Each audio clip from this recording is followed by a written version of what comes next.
In the year of the pandemic, more than 200,000 small businesses closed for good. That according to a study released by the Federal Reserve.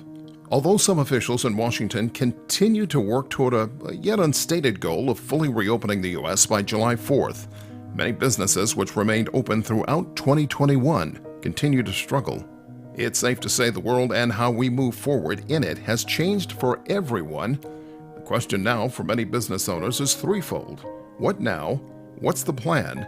And how will you market in the new normal of a post-pandemic economy? And joining us to discuss some of the new business and marketing strategies emerging from the pandemic is Toni Harris Taylor. Toni is an author, marketing and sales coach, and the host of Drastic Results with Toni Harris Taylor, streamed each week on YouTube and Facebook. Thank you for joining us, Toni. Thank you for having me. I'm really excited to be here, and I can't wait to talk about how to take drastic steps through this pandemic. We are so glad you are here because it's so needed at this time. As you know, a lot of things going on. A lot of things changed in the past year or so. Just give me an overview right now. Give us and the viewer an overview of the business environment. I guess we could call it post-pandemic. We're not quite out of it yet, but we almost are, and we're moving into a new area. What's the environment now, business-wise, compared to a year ago? I believe that right now people are very optimistic. So that's the word I would say. They've come through it and they are ready to move forward. My network in particular, I'm very proud to say I do run a network of small business owners, and surprisingly, even during the pandemic and all the uncertainty, people still kept the right perspective moving through the pandemic. So now, just left a in-person networking event with the chamber, and those meetings are growing because people are either very tired of being on lockdown, or they're just like, forget it, and they're going for it anyway. So It's been great. Yeah, you know, it certainly was damaged to a certain degree. From your perspective, how damaged was is the business environment, and what kind of impact has the pandemic had it overall for people from your perspective? So I'm not the CNBC of the business world, but I could be, I guess. But here's my thought. I'm always taking the positive spin. So I saw a lot of businesses being born out of the pandemic. Thankfully, the government helped a lot of businesses, and that allowed people to sustain. But I have seen some businesses and business owners who've had to close their doors and pivot. That's been the word of the year. And by and large, though, I think even those who've had to pivot have found their footing in the direction they've needed to go. And it's just encouraging to see that so many business owners are still in the race and are still keeping a pace. It may not be the pace it was prior to the pandemic, they're still moving along, and I'm very encouraged by that, and the resilience of business owners to deal with what is in front of them, and then to figure out how to move around it, and then to keep moving forward. Mm-hmm. You know, I often talk about taking drastic steps. That's my word. And I know that as a business owner, we have to get drastic to be successful, whatever drastic means to us. But sometimes the drastic step is baby steps, or our baby steps, so that we can just keep moving forward no matter what. And that's what I've seen, is business owners continue to just move forward, maybe at a slower pace, but they are not standing still. Mm-hmm. And that's what I love. Mm-hmm. How helpful was the stimulus program? I guess we've had roughly two now, and we heard there was a lot of pushback on the way the stimulus program was administered in the first round. A lot of smaller businesses complained that they didn't receive the money that they were supposed to get, that they were expecting, and a lot of people needed it desperately. Did it have an impact? And what do you see going forward with it, if we have another stimulus program? So, again, that's a big scale, but here's what I know. Mm-hmm. People in my network were able to get money. They tapped into the resources. And I'm in Houston, Texas. I don't think we said that. So there were a lot of resources. Even me, being a solopreneur, was able to get help from the EIDL and the PPP. Mm-hmm. So yeah, I'm sure there are people who weren't able to get it. I'm sure there are a lot of people who didn't even try to get it. And but the people that I'm affiliated with were able to, those who applied and had their paperwork in order, which is really important. Big point. Absolutely. Because even myself, I had to hire an accountant to catch me up so that I could prove my numbers. And there was just so many small business owners who had not handled their numbers properly, hadn't filed taxes. Yeah, right. Mm-hmm. So who can they blame for that? Right, exactly. Right. Take care of your business.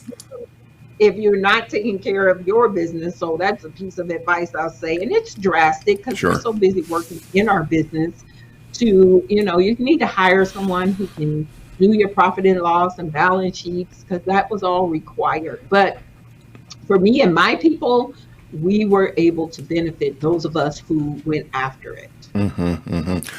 You have an overall strategy that you've been preaching and advocating for years. I'm sure it's changed somewhat. What are you telling people these days, business owners, on what they need to do going forward in marketing themselves and helping them get back on their feet? Great question. So my mantra is drastic. And it's been before the pandemic, but no more. No bigger area did we need to get drastic than at the pandemic.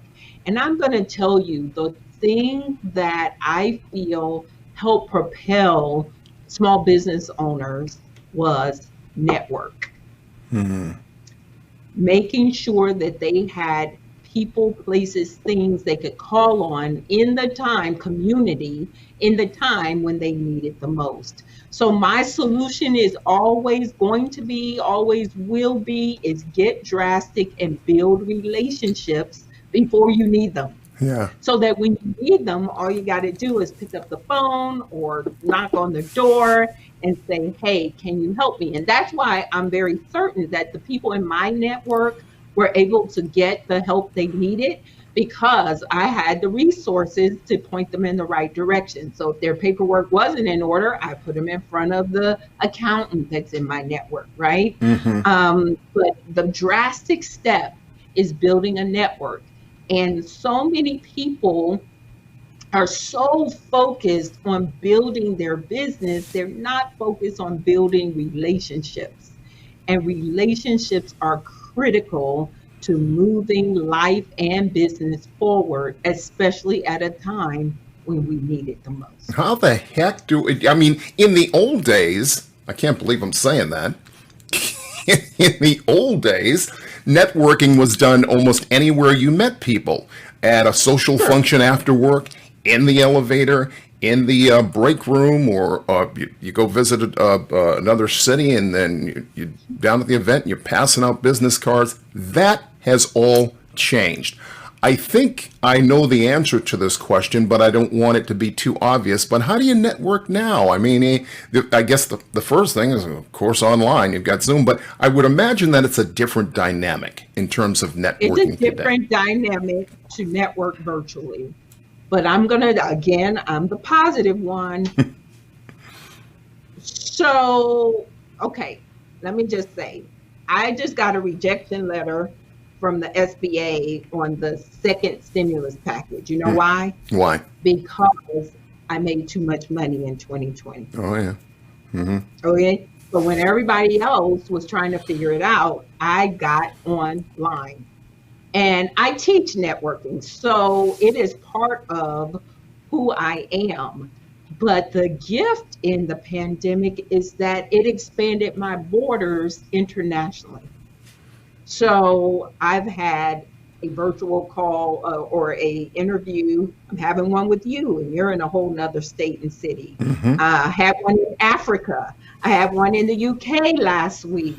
So, and I have networked with those ladies who interviewed me, and we have a relationship now. Then we carry it over to social media to keep the relationship alive. Mm. And when you learn to master that, the sky is the limit. But it is a learned skill. And we have to get out of our head, get out of our comfort zone, show up, put on your eyelashes. Yes, ladies, comb your hair, put your jewelry on, and show up like you mean business. Hallelujah. And if you do that, people will take notice of you and they'll say, hey, can we talk after this meeting and really get to know each other? And then when you help them, they help you, everybody wins. Hmm. So the gift of the pandemic is I'm no longer confined. Well, I never was, but I'm no longer confined to Houston. I am now global. Right. Exactly. You're as far, your reach stretches as far as the internet. And you're right, that's global. And let me just take a second to note, because I probably would have told you before we began the interview, and I certainly would tell you after the interview. But folks, anybody looking to do virtual on-camera presentations and interviews, take a look at this young woman's setup. This is the way it should be done. I compliment you. I've spent 45 years in television and some in radio, and you have as well. And it's obvious by the virtual look. It drives me nuts now that everybody has a camera and everybody can kind of plug it into their internet and get online and stream. It doesn't necessarily mean that you understand the dynamics of composition and how that affects the viewer and the message that you're trying to push out. Right. If everybody, for gosh sakes, would at least eliminate the look where you've got the top of the ceiling and you're looking up from down here, that would solve the problem so much. Yes, yes. And, they have their internal computer cameras, which are garbage. Invest in an external camera, high definition. It all matters because people say you're serious. You look at my background. Am I serious about what I'm talking about? I think you are. I think I am. No and doubt. So when I attend networking events, people can see I'm branded. I know what I'm talking about. At least they feel like, wow, I like to know her a little bit better. Sure. So, you talked about networking, and certainly there are various ways to reach out to people. We're using one here. You mentioned that, but then you mentioned the socials, and that's where a lot of folks. And I have to say, you're certainly a much younger woman than I am a man. Yes, you are, and but still, I think you would you hear this in your peer group as well. I certainly hear it in my peer group. I mentioned the social networks, and people go gray. It's just it's a leap of faith. It's a hard lift for most people to figure out how to communicate back and forth. And correct me if I'm wrong, a lot of these same folks are still using email. And while email is, I believe, still a useful tool, there are other tools to use that are more effective. What do you think the best way is for some of these people to get over this learning curve that they have and the fear of some of the social communication that they need to do to get themselves back on their feet? So most people who hire me have the fear around social media because they like the way I show up on social media. Let me be clear. While I love your opening to this question, I am a grandmother of 7, sir. And so I am not of the generation that I obviously look like I am. So thank you for that. Well, good for you. Good for you. So I can give you story after story after story of how social media has changed the game for me and my clients. Because what happens is I meet you, and don't be surprised, you're gonna find I'm gonna find you and get a friend request. So I friend request you. If I really want to do business with you, I think you're a potential client for me or a referral source. I'm gonna go and get some intelligence. So I'm gonna take a look at what you've got, and then I'm going to be intentional about commenting on your post. Now, and then at some point, I'm going to ask for a date. And the date is virtual, but it's going to be like, hey, can Mr. Francis, can we get on a call and we connect and see how we can help each other? Sure. And it's drastic to do that. It's really drastic to do that. But I will tell you, it solidifies the relationship and it makes it grow exponentially. Fear. Let's talk about fear. Mm-hmm. False, what is it? False evidence appearing real. Yeah. Most of the things we are afraid of never come to fruition, never even are happen. Mm-hmm. And so, when it comes to being fearful, that's just not a place that I live in. But I will tell people the only way to get past your fear is to do it. Yeah, right. That's the only way to get past the fear is to do it and do it over and over and over until it's comfortable. Remember when they told us the seatbelt law, you must wear the seatbelt? And my generation, your generation, Mm-hmm. we were mad because we like, who are they to tell us what to do? And we didn't want the ticket, so we put it on. Right. It wasn't to fear so much. It was just all about uncomfortableness. We were uncomfortable. This thing is choking me. Yeah, right. And now you get in the car and without it, you feel naked. Sure. Yeah. It's the same thing in anything in your business, right? Anything you're going to try or you're going to do, you just have to keep doing it till it's comfortable. And if it's comfortable for other people, it can become comfortable for you. Absolutely. Am I wrong in saying that email is? We still use it, but I'm sure you've heard the complaints from people. I've got 200, 300. Personally, I get about 500, and that's a low level each day in 2 different email boxes, and that's reduced from down from 4, and it takes a while to go through that, find out what's good, what ain't, and then move on. But that's like once, maybe twice a day. And I know some people don't even hit email for 2 days in a row. I've got strategies to make sure that the people that I have to communicate, because longer form messages and attachments and all sorts of things generally go well in email. So I've got strategies to make sure that people find that email, address it, and use it. But for the most part, I think email's gone the way of the dodo bird. And am I wrong or right in that? So I'm going to disagree respectfully. Sure. I agree that email is a beast, and there are so many emails in our inbox. But that middle book with the red band on it is Story to Success in Email Marketing. So funny you should ask. So email, here's the deal. When it comes to marketing, you have to reach people where they are, not where you are. Sure. It's not about what you prefer. It's about what the audience prefers. And the truth is, with email marketing, it's still a viable way to get your message out. Now, the open rates are low. 20%. If you have a 20% open rate on email marketing, that's a good open rate these days. However, like you just said, you have to see every single email in your inbox to determine whether I'm going to open it or not. And when I'm in your inbox and you see Toni Harris Taylor, whether you open it or not, something flashes in your mind. She's still in business. She's still out. Even if you say, I'll get to her later, Toni still is an active part of your psyche. And so that's what we want. And during the pandemic, it was important to stay top of mind.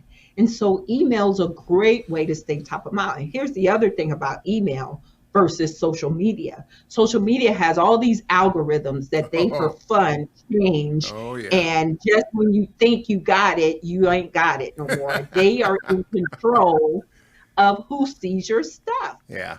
They're in control of who sees your stuff. With email, it gets in the inbox and you're in control of that person seeing your stuff.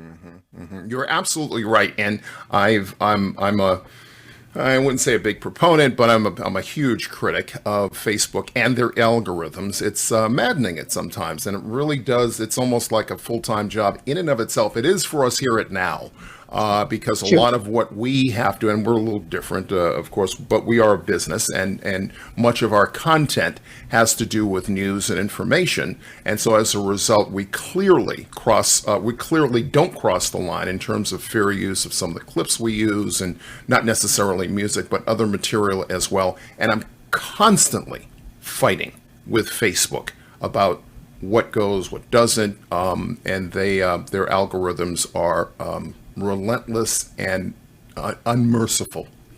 Should we Yeah. put it that way? So here's the deal. If you put this interview into an email newsletter and just email it out, people who know you, like you, follow you, when they see it, they're going to open it. You can guarantee that your email is going to get in front of my face. Right. Good With point. with the algorithm, you cannot. And That's even when you post it, I may not be on Facebook right now. So I'm going to miss it anyway. Put it in my inbox and I will see you. good point. Good point. That said, what are your recommended social media platforms? I would imagine, because I talked to somebody the other day. I got to get on TikTok. It was just I don't know, depending on what your content is, but my Right. guess is you're not going to find that real good for your business or for the message you're trying to get out. On the other hand, the new kid on the block, Clubhouse, I think that, once you filter out all the nonsense, and there's still plenty of nonsense all over the internet. Once you filter out the nonsense, I think Clubhouse has a huge potential for marketing going forward. You're There's so many out there. And here's the deal. Your full-time job could be social media. yeah. So I tell my clients, know where your prospects are, one or two, and master those. So I tried to get on the Clubhouse bandwagon. I just don't have time for it. I can't do it all. Me too. You Yeah. can't do it all. And you really have to know where your people are. Now, I'm a relationship girl. So I like seeing grandkids and dogs and people's ups and downs of life, because the next time I talk to them, I can comment on that. Uh-huh. Right? Oh, I saw your daughter just graduated from high school. Congratulations. What are you looking forward to when she goes to college? It is a place so Facebook I love for Sure. that. It is the intelligence. And I tell my clients all the time, y'all hate Facebook because people show you their food, or they show you, stuff that you don't think is important, but they're giving you ammunition to use with them when it comes to relationship building. And then they think they know you. Oh my gosh, you know so much about me. Let's talk about business and how we can help each other. Yeah, absolutely. And so Facebook for me is one, and then LinkedIn. Now, Oh, yeah. IG, I can't get into IG. hmm Oh, and the third one, and this one I just discovered, and I'm so sorry I am late to the party, is YouTube. Oh, yeah. YouTube is the only platform that will pay you for Mhm. your content. And now that I figured that out, I'm about to master YouTube, even if I got to let one of them other ones go. So I can go to Clubhouse and spend hours, and I don't like endless talking. So I could go there and spend hours, or I could spend hours recording videos, putting them on YouTube, and then letting Google pay me. Yeah. That's my choice. Yeah, let me make myself available for any questions you have.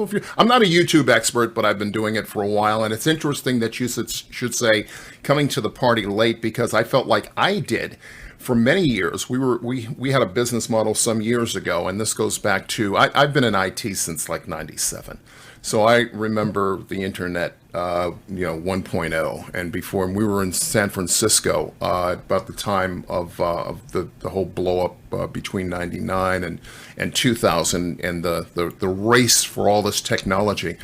So I recall all of that, but I also recall a day when there was no YouTube, and when it came online, and we thought, YouTube looks like it's funny because when I think about Clubhouse, I think about YouTube, because YouTube at the beginning was, people putting up videos and the cat videos and blah, blah, blah. And then all of a sudden it started growing into this other thing, and it really gained acceptance and cohesion among professionals. And we see where it is today. So absolutely, YouTube, big ups on that platform. And you're absolutely right. You can make a little money on it if you know what you're doing. You can make a little residual money on it. And if I'm producing content anyway, I'd rather produce it in a video format that, and the other thing is video makes a deeper connection than a picture and a post does. So stay tuned, sir. And for those of you listening, please go follow me on YouTube and subscribe. I do have a goal. I just moved past 500 subscribers. The goal is 1,000. So help a sister out and go click the button. Help a sister out. Go smash that button, as they say. Absolutely. Hey, last question. What are some of the unique challenges and strategies for Black businesses going forward, if any? My unique challenges, there's nothing new under the sun, honestly. So my unique advice is to get out there, show up, be up, follow up, and you will blow up. That's my saying. Show up, be up, like look the part, follow up, which business is won and lost in the follow up, and you will blow up no matter what. No matter what's going on in the world, you show up, you give, then you will receive. So. All right, I absolutely agree. Show up, follow up, do your follow up, do the work, folks, and it will happen for you. All good advice. And that's for all businesses, not Black, not white, all businesses. I will leave with this thought. Everybody's mad at the good old boys. Oh, the good old boys. They share their business between themselves. His golfing buddy, he shares his business with his golfing buddy. Right. You mad at him, but ain't nobody stopping us from creating our own good old boys. Go golfing, go hunting, go fishing, have the family barbecue before the deals are done, so that when the deal is done, you know who you're going to share it with. So don't be mad at the good old boys. Be like the good old boys and start to build that network. So when the pandemic comes, and by the way, this ain't the last thing we about to go through. So we don't know when the next one's coming. Build that network now so that you know who you're going to share on to help you to close deals. All good advice. Where can we find you? Where can the viewer find you? DrasticResults.com. If you go to that, that's my website, and you'll be able to see all my social medias, including the YouTube. Yes, smash the button. And then if you want to have a conversation with me, I'm all about connecting and networking. So you can schedule an appointment with me. Let's just get to know each other. And if you need to grow your business, get out from behind the computer, get known, get connected so you can get paid to make 6 figures and beyond, schedule an appointment with me. I would love to talk to you. All right. And now that we've scheduled this time, we must stay in touch. This is all good, valuable information, and we want to try and do this again here on Now. Toni Harris Taylor, thank you so much for making the time from your office there in Houston, and best of luck going forward. All continued success with the marketing program, and we will see you out there in the ethos. Thank you for being here with us on Now. Thanks for having me. If you didn't get a chance to write down all that information on where you can find Toni Harris Taylor, don't worry. We'll leave links in the comments below so you can find her and her expertise at your convenience. Remember to subscribe to our YouTube channel, like us on Facebook, and then come right back here next week, Thursday, for another edition of Now. Till then, take care. Peace.